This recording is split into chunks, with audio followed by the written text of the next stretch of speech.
Good morning, here we are at the physics video lecture, Physics 105B video lecture 22. So we are talking about rigid body motion this time, of the type where the axis of rotation is not fixed, and that necessitates the introduction of some new concepts. But to begin with, we'll go back to the fact that the rigid body is just a point system, a system of point masses. And we do know something about that. So rigid body motion. We've got a system of point masses. I'll draw something here. So here we go. We have a lab frame, so I'll give it as x, y, z sub 0 for the lab frame. And out here we have a rigid body. And the first thing we'll do is affix the body frame, the body reference frame, with an origin at the center of mass. So here we have x, y, and z with the lab frame and the body frame. And I'll take a vector from here to here. Call that r. Am I calling that r? Yeah.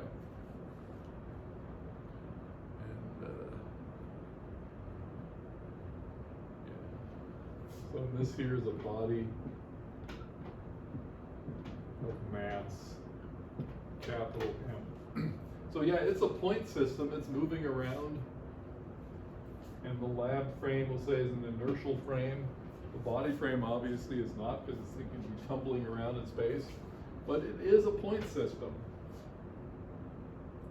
So the rigid body is a point system of point masses. And you know, it's continuous. We can go ahead and go to integrations instead of summations when we have to. But you know, fundamentally, it's point mechanics that we're studying. System of point masses. And so we have conservation laws, and in particular we have equations of motion. So I'll write that down. We have m r second derivative is equal to F net force, Newton's law. Remember, for a point system with the center of mass, net force acting on it. And we also have dl dt, so the change of the angular momentum is equal to the net torque. So those were conservation laws that we had. Well, those were equations of motion that we had. We had the conservation law when the net torque was equal to 0, then the angular momentum was conserved, and so forth. So yeah, this is what we had from the point systems. And this, of course, is 6 equations. Okay, so there are now 6 quantities fundamentally. Point mass has 3. Rigid body has 6.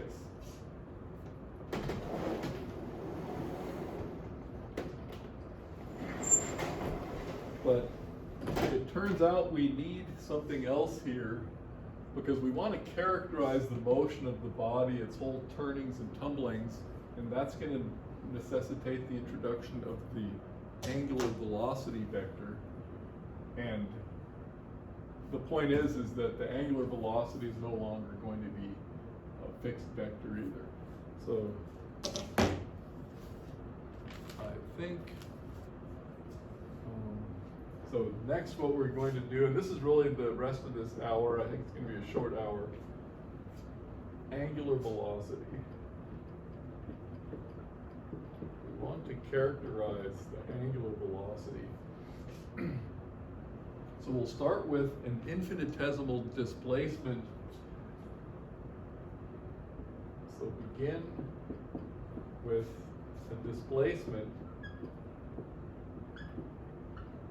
of the rigid body.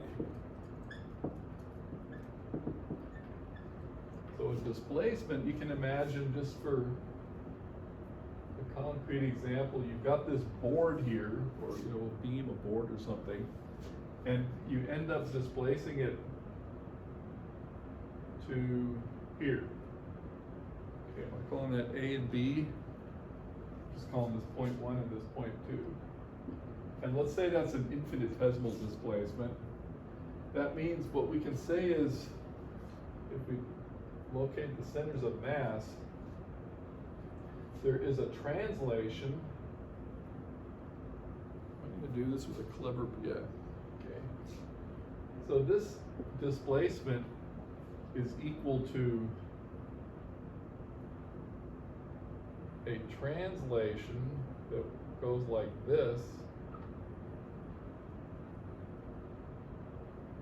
Okay, a translation plus a rotation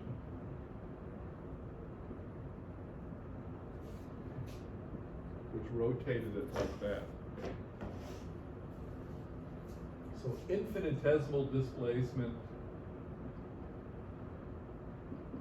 So this is the construction. Infinitesimal displacement. So this is a translation. Notice I just shifted this thing up to here. Translation plus a rotation.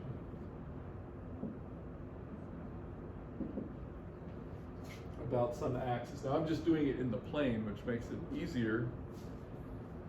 But symbolically, I've got D, what I'll call R sub 0, which is the center of mass here.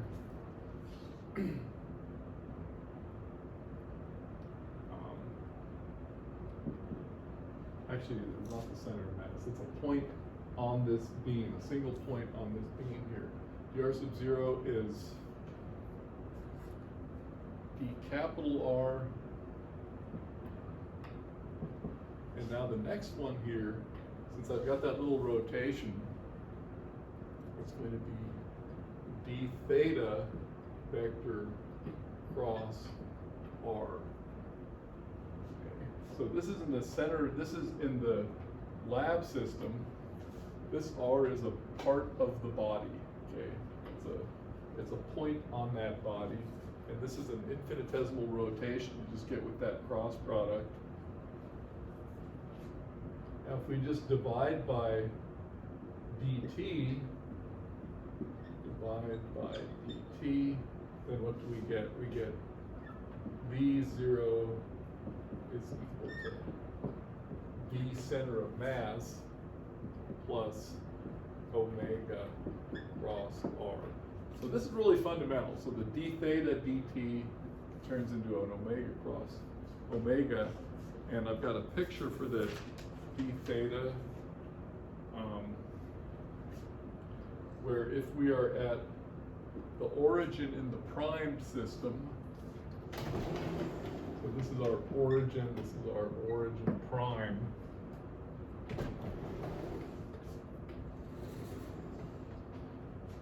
Although the d theta does not live in the prime system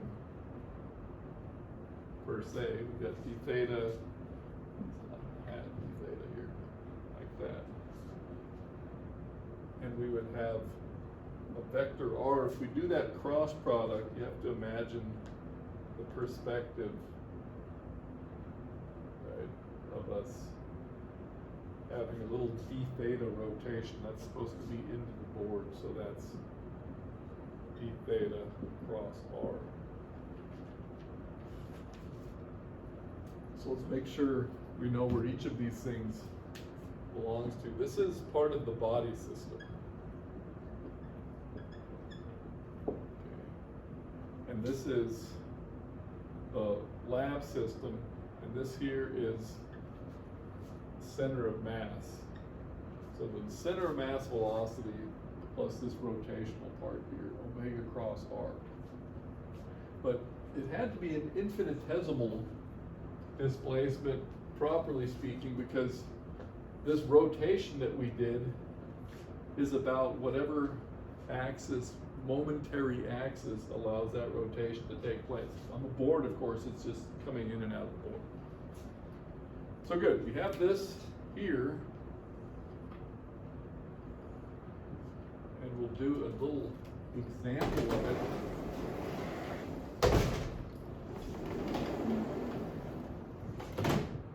Yeah, as long as things are in the plane and the blackboard or the whiteboard is a plane, then we can visualize them pretty well.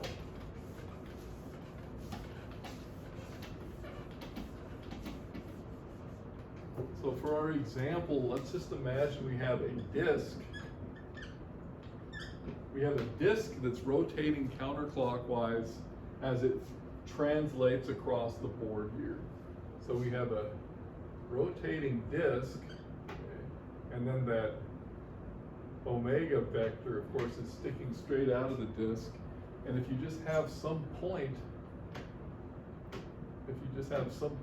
R on that disk, omega cross R, that's a cross product, because the whole thing's rotating backwards, you've got that, as I've drawn it here at about 45 degrees, that omega cross R is pointing up there, but you add to that the translation of the center of mass. So a rotating disk, and it's rotating counterclockwise, slides across the board. Yeah, so visualize that. This thing rotating counterclockwise as it moves forward. So you can see those two components of the motion, the center of mass velocity plus this omega cross R, where this is for a point on the disk. Okay. Okay, so that formula is important. The next thing we're going to do is suppose that we're taking the origin not to be the center of mass. Okay, we took the origin to be the center of mass. Suppose body origin is not at the center of mass. Okay. Then we can say that R prime is equal to R plus some vector A, where A is just a constant vector. A equals constant, and now we can construct what we have right here. So now the new V sub 0, and it's going to get a prime, but for the moment it's just this V sub 0 is equal to V, capital V is the center of mass, plus omega cross R prime. Okay. It's just a new origin. So we have V center of mass plus omega cross original R plus A equals V center of mass plus omega cross R plus omega cross A.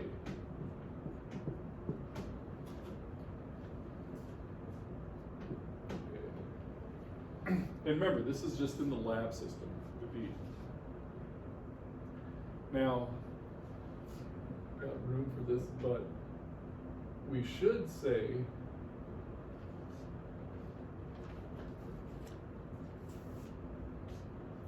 that V0 is equal to a new V prime plus an omega prime cross R prime. Okay. So what we're saying here is that if we just chose a new origin, then the new expression just mirrors the old one, okay? But it's primed everywhere because we have a new origin. So we can compare these, and we'll find the following. means, and I'll circle this, circle with blue, this B prime is this B plus this omega cross A. So now capital B prime is the original one plus omega cross A. And here's the punchline, always at the bottom corner of the board. Punchline is that the omega prime cross O cross R prime is just the same as the original omega cross R. Okay. So most important, always at the bottom corner. What that means is this equivalence here is that it doesn't matter where we measure, where we place the origin of the body, the omega, the angular velocity, is still the same. It's the same thing. So it characterizes the motion of the body as such.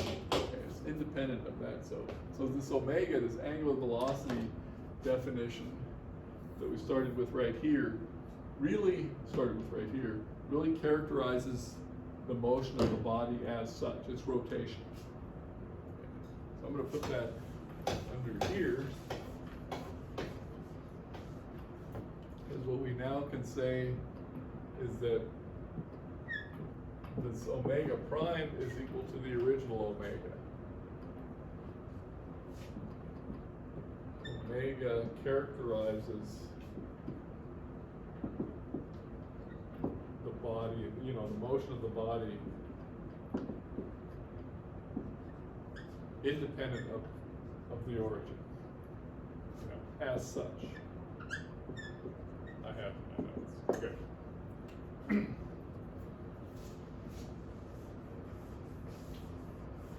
So that's the first important thing about this angular velocity. It doesn't mean we know how to calculate it yet.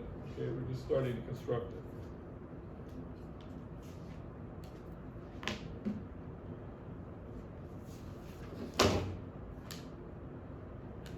Okay, so far so good.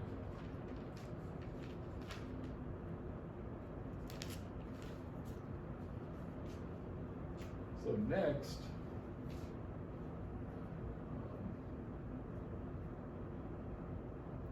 so we have this D in the lap frame, V center of mass. I'm using this uppercase for the center of mass, plus omega cross R as defined. This is a point in the body itself, in the body frame. And that's the motion of the center of mass, that's in the lap frame. So next we're going to ignore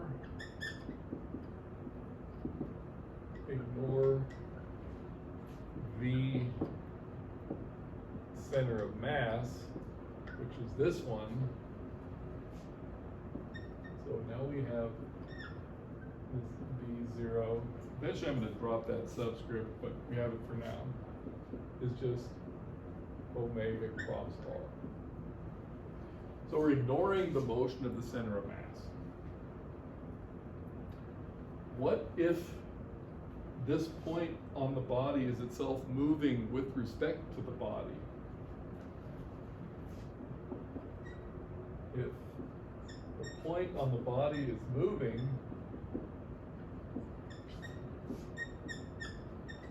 with respect to the body, so if it were on our board here, it's moving along the board, okay? So it's a point here that's moving with respect to the body. It's moving with respect to the body.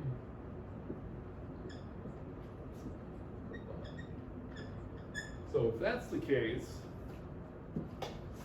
then we just have to add another vector to this thing here. So then we've got this v sub 0 is equal to v prime. So that's now the motion with respect to the body plus omega cross r. This one's motion with respect to the body.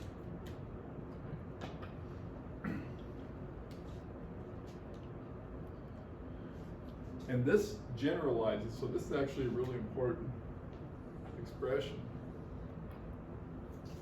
We're now going to generalize this for any vector. For any vector, we can get the time derivative with respect to the body versus with respect to the lab. So for any vector A, the same construction is going to give us dA dt, that's the lab, is equal to A plus, is equal to d prime A dt plus omega cross A. So what this is the derivative of a time derivative of a vector in the lab frame. So let's go ahead and write this lab frame. This is the body frame. And this is omega cross A, the same thing we had right here to get that velocity component. So yeah, this is direct generalization of this construction. This was if the point on the body is moving with respect to the body. That's where this prime velocity came from. And this is now just the prime, in other words, the change of that vector with respect to the body frame.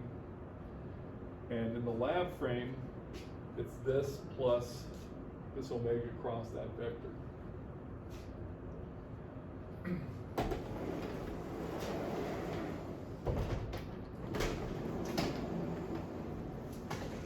So finally, we can now apply this result to the rate of change of omega itself.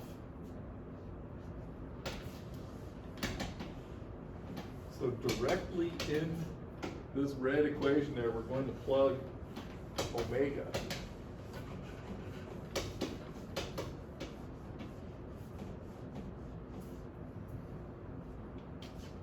So now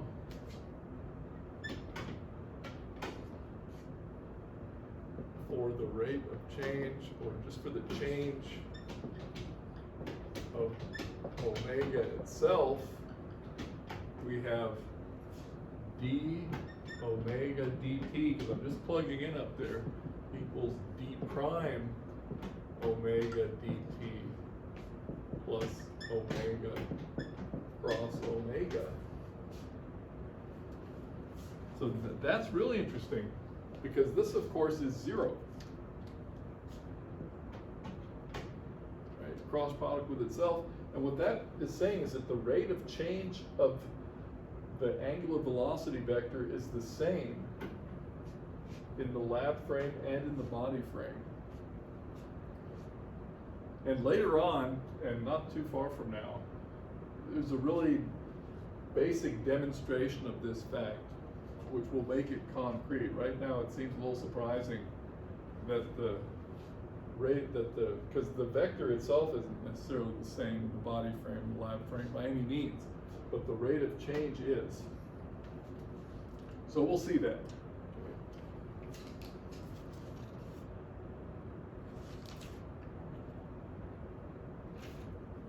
So I'm going to write that in words. Rate of change of omega is the same in both lab and inertial frames.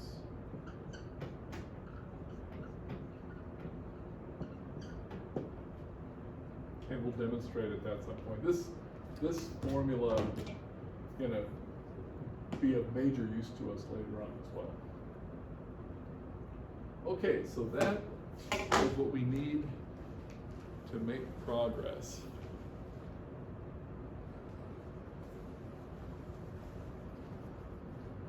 Okay, so we have a little assortment of facts now about the angular velocity. It's apparently a dynamical quantity. It's not constant, and we're going to have to learn how to calculate it, to actually characterize and understand the motion of a rigid body.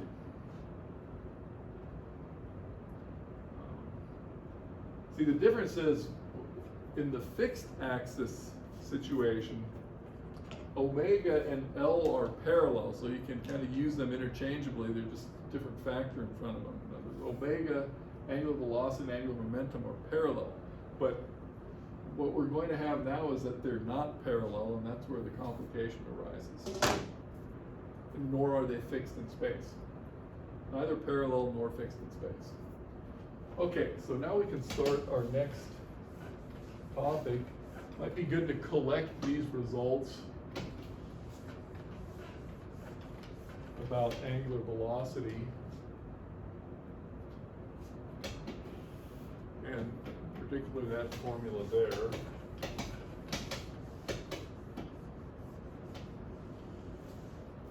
So our next topic is called Inertial Tensor, and what we're going to do is calculate the kinetic energy of the rigid body. So next, kinetic energy of the rigid body. So I'm going to write here, recall, we had T was 1/2 sum over m sub I v sub I squared. This is when we were doing fixed axis, mi vi squared, and then for a fixed axis we had sum over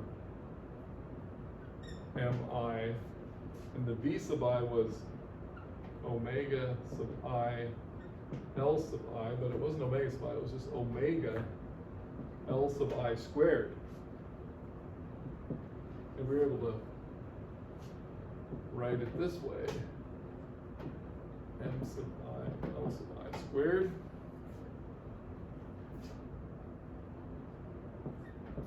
omega squared. Right? That's where we got half I omega squared for the kinetic energy of the rigid body.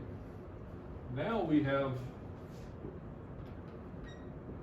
a little more generality to deal with, because we don't have that fixed axis. So let's go ahead and plug in the formulas that we have. We have T equals 1/2. We got sum over the masses, and I'm going to drop that specific subscript. We got 1/2 sum over the masses. We have V center of mass, that's the uppercase, plus omega cross R. Okay, that's the velocity squared.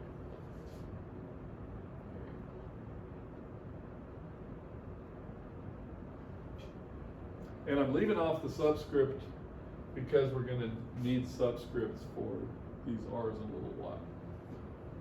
So let's expand this out and see what happens. We have 1/2 sum over the masses. So this is just going to be V squared center of mass. Then we're going to have 2V vector dotted into omega cross R. And then we're going to have omega cross R dotted into itself. So this is for that rotating body. And we can make short work of the first one here. So the first one, we're going to have 1/2 total mass V center of mass squared, okay, for the kinetic energy. The second one's interesting as well. Plus 1/2 sum over m. Now we're going to have that 2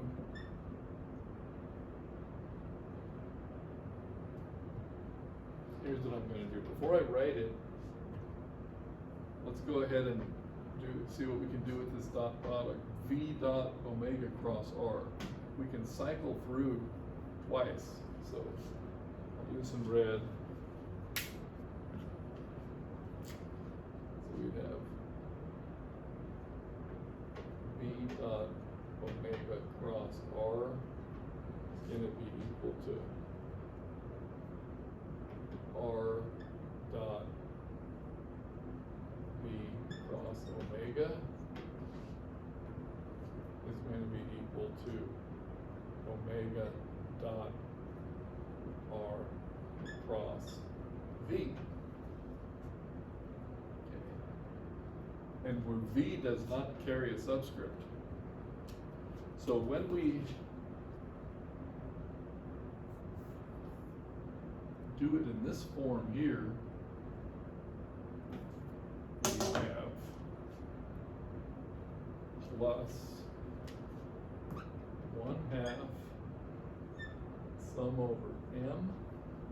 I can pull the 2 out right here, so I've got 2 over 2. Sum over m.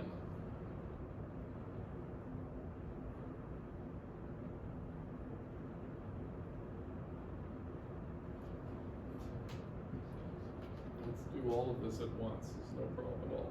We have 2 over 2. Okay, that gets rid of that. Now, we can put the omega out front, because it doesn't have a subscript. Sum over m sub I R sub I vector. We can do that now. And cross V. Okay. And this last one I'm just going to write down. We'll deal with it next. So m omega cross R squared. Omega cross R squared. Okay, what is this? So I rearranged this, a triple product here, and this is the numerator of the center of mass. So if we choose the origin at the center of mass, then that vanishes. So definitely a good idea to choose the origin at center of mass. Equals 0, comma, because center of mass at the origin. Okay. Good, so we got rid of that, and now we have to deal with this expression right here. That needs a little space.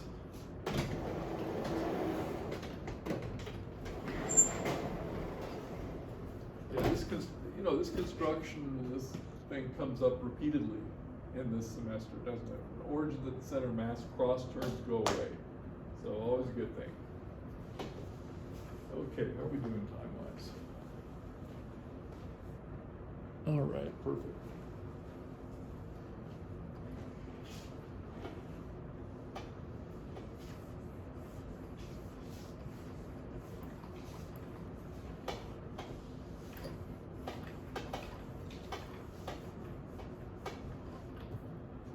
Okay, so we're left with, in fact, I'll call this the rotational kinetic energy part. It's going to be this 1/2 sum m, and then we've got this omega cross R dotted into itself. Omega cross R dotted into omega cross R. Okay, so now we have to deal with this thing here and actually write some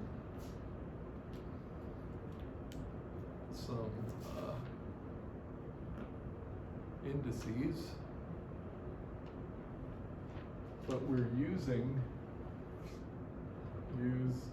A cross B dotted into C cross D. So we're using an identity from vector algebra equals A dot C B dot D minus A dot B dot C. So we're going to use this identity, and right here, because it's omega and r both times, omega cross r squared is going to be omega squared r squared minus omega dot r, the quantity squared. So that's what's going to go in here for the translational and rotational, for the rotational kinetic energy.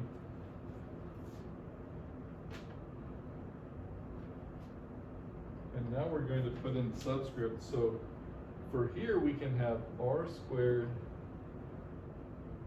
sum over omega sub I squared. Remember, omega is a vector with 3 components. I equals 1 to 3. Now here we're squaring, so we have omega I xi for one of these. And as we've done before, when we want to square a sum like this, we just choose another subscript, j, omega j xj. So this is x1 squared plus x2 squared plus x3 squared, referring to these x of i's or x of j's.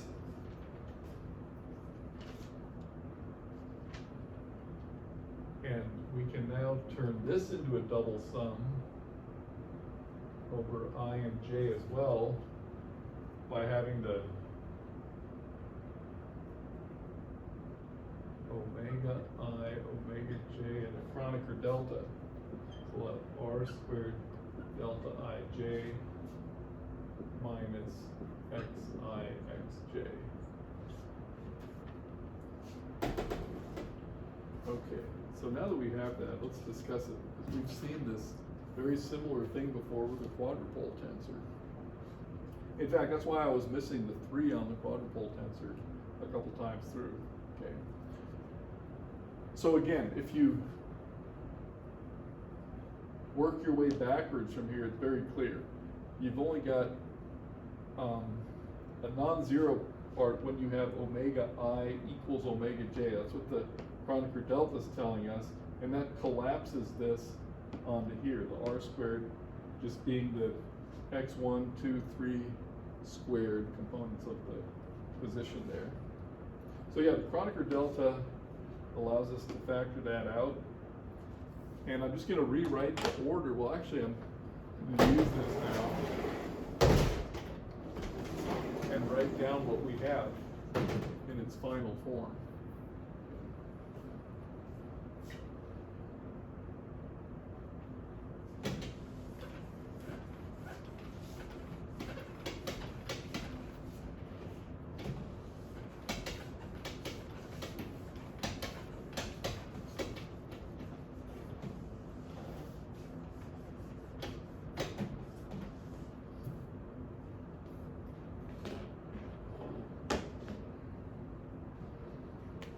Kinetic energy of rotation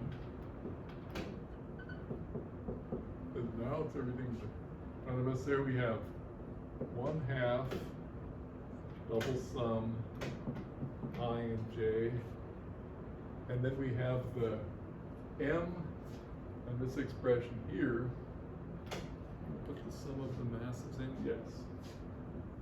So it's finite sums. I can put the, remember, these sums were actually over the masses, so we have that third sum here over the masses, m, which I'm not going to label because I want the i's and j's for this here. So m r squared delta ij minus xi xj, close parentheses, and then omega I omega j. And we can turn this from a sum into an integral clear enough. If we needed another subscript, right, we could say alpha or something for that m, and we'd have to add another subscript there. Okay, so we're not going to add any subscripts to this here. Sum over the masses, these quantities, omega I, omega j, or kinetic energy is 1/2 double sum I and j I sub ij omega I omega j. Let's rewrite that here. rotational kinetic energy. So this is yet another quadratic form. Yet another quadratic form. We have a whole list of them, so we have to get comfortable with this. This is a 3x3 matrix. These omega I, omega j, these are components of the three-component angular velocity vector that can point in any direction.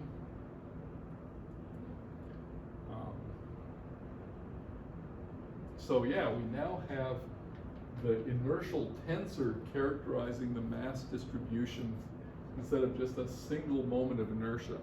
This is called the inertial tensor, Ij, which is the sum over the masses, r squared delta Ij minus xi, xj, is the inertial tensor.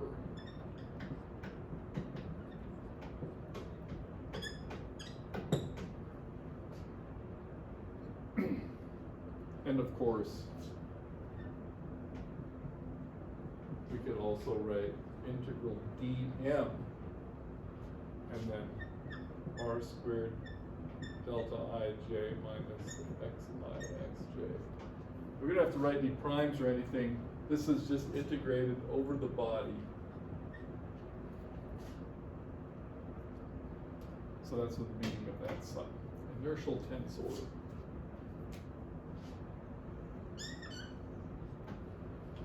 Let's see, that's probably a good place to leave it. It is. So what we're going to do next time, now that we've found this thing, is investigate its properties, and definitely we'll see that for the fixed axis of rotation, this definition contains the one we've already been used to. We're also going to learn again that there's a relation between all 9 of these.